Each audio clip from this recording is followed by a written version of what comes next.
Hello, everyone. Welcome. This is Cassandra Flagg from Lunar Creations. I am a certified Hellenistic astrologer, moonologer, and Astaria Crystallis alchemy practitioner. I use the ancient whole sign house system for my readings. It is Tuesday, August 1st, 2023, and the Aquarius full moon is exact today. To take a look at the full moon energies and see how we've been growing and evolving, we read the energy from new moon to full moon.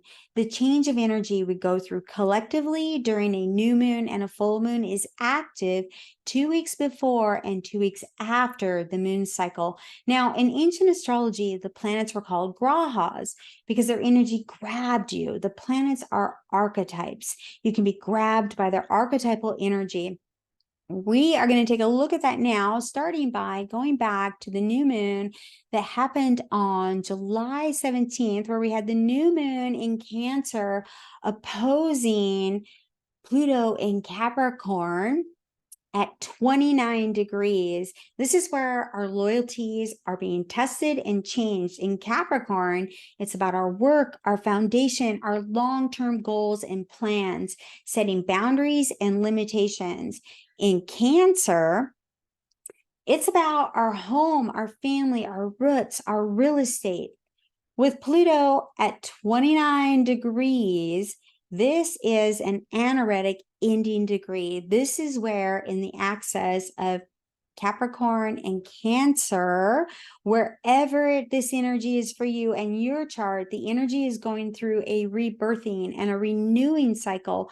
Pluto is the planet of life, death, and rebirth. He's the most powerful planet on the chart. His archetypal energy represents your soul and how it came here to grow and evolve. You could be experiencing a move, selling your home, buying a home, building a new home, changing jobs, or an actual passing away of someone in your family.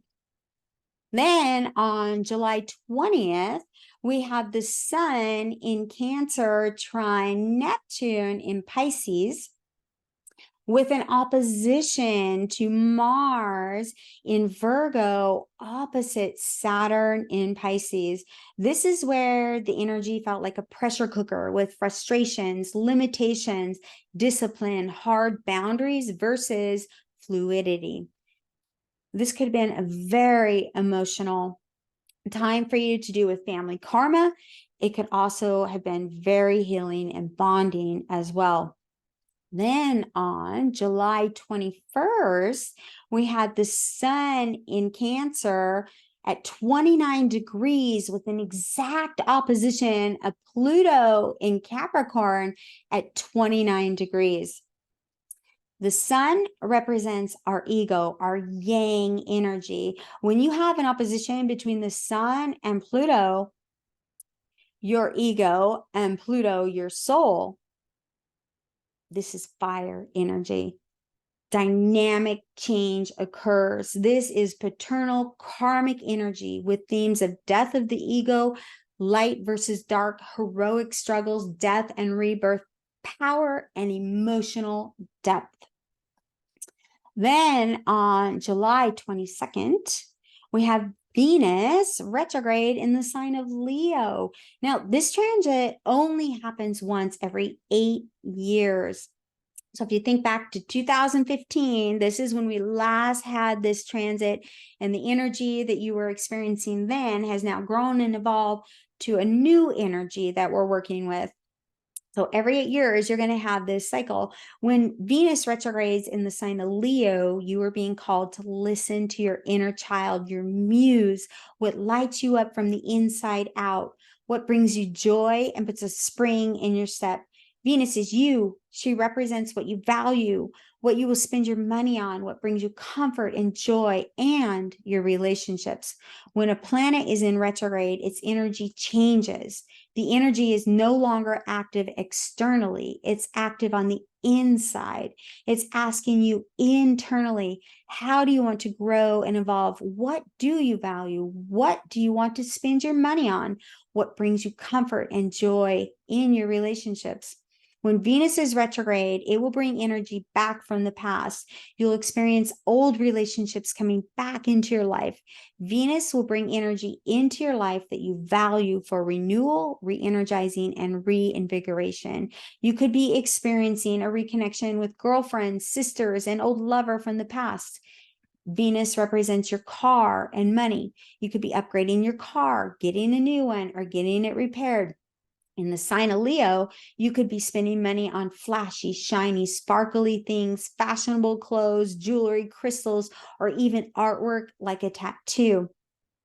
You also could be starting a new exercise regimen with Venus and Mars conjunct in the sign of Virgo, which is about health and your daily routines. All right, Leo also represents your inner child and kids, spending time with them, your accomplishments or theirs being displayed on stage for others to see, showing off their awards or your awards. Venus retrograde in Leo can have you revising, redoing, reworking how you want to spend your time with your children. You could even be feeling like you want a complete makeover in your environment, your hair, your clothes, makeup, and your relationships. Now, on July 23rd was our next transit where we had Mercury in the sign of Leo square Uranus in the sign of Taurus. Mercury is our human mind and communication. Uranus represents our higher self, advanced intelligence. It is electrifying. When these two planets of the mind are together in a square, the energy experienced is erratic. Communication, mental or intellectual breakthroughs occur. Nervous tension, unexpected twists and turns, and issues with technology occur. Then on July 25th, was our next transit. This is where we had our first quarter moon in the sign of Scorpio. Now, the first quarter moon is when you see just that little sliver of the moon. It's just starting to light up. That turns into a full moon. This is powerful energy, and it could represent where you had love and loss, emotional turmoil of the heart, its loyalties, betrayals, deep change of the heart, and what is hidden could be revealed, and death of the ego.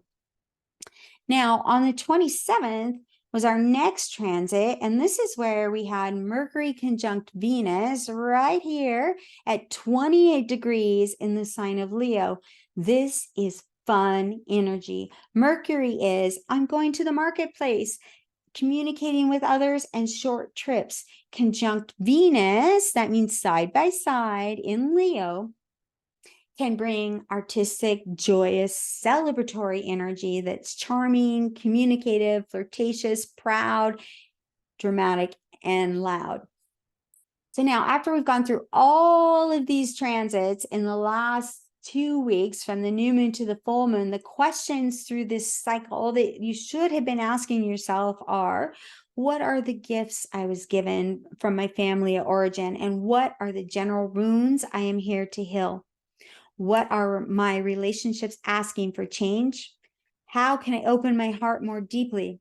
Who and what am I truly loyal to? How can I heal my heart? What old wounds and patterns and love and family are coming up for me to review right now? How is my pride getting in the way? Do I have healthy self-esteem? And the next transit that we have, bringing all of that to a head and a culmination, is where we are at here now and today with the full moon in Aquarius. So the moon in Aquarius is about carving your own path, helping the collective.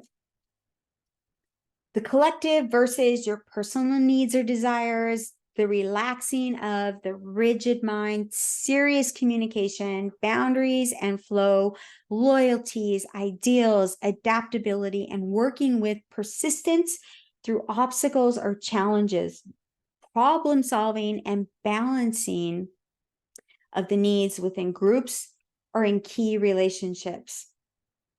The Sun in Leo energy is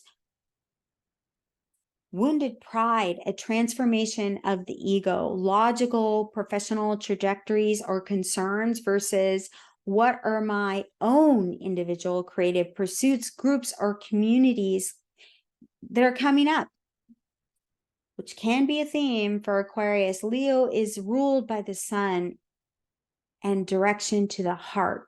It is saying, let's find a way for the two to work together, which is ideal for the opposition and the loyalties or groups or community. I think that one of the things that is likely to come up is the need to problem solve and look at creative ways for balancing personal needs within groups or within key social arenas in our life. Naturally, it could be in raising your kids or other social circles that are involved in raising kids, or could be the social dimension is brought out from one partner compared to the other in a marriage, and having to take a look at it. Your loyalties and commitments to things that are more social and collective. Then the next transit we are going to be having and we'll be discussing will be the new moon in Leo happening on August 16th.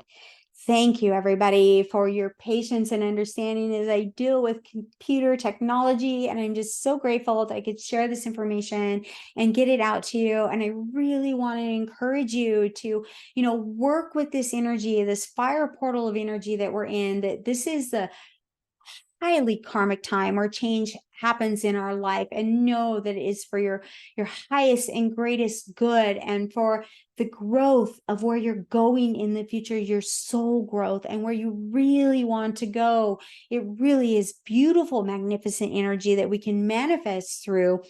But if you don't understand or know that, we're having these, ending points in our chart, Pluto has been going through Capricorn here for 20 years, working over this part of your chart, making changes. And now he's saying, okay, you've been going through this for 20 years. You are ready. You are ready for a change. You are ready to embrace this, and you are ready to move forward into something new, because Pluto is going to be moving over here at the end of the year into the sign of Aquarius, and he will be here for 20 years, making over this energy for you of, where you want to go for your energy in the future with the collective, and for your higher self, and for your greater good. And along with that, we've also just had this change of energy with the North Node and the South Node. Now, the North Node is our future growth, and where we're growing and where we're expanding. And then the South Node is the energy that we're releasing and we're letting go. So the North Node is in Aries, which is all about the self. It's all about you.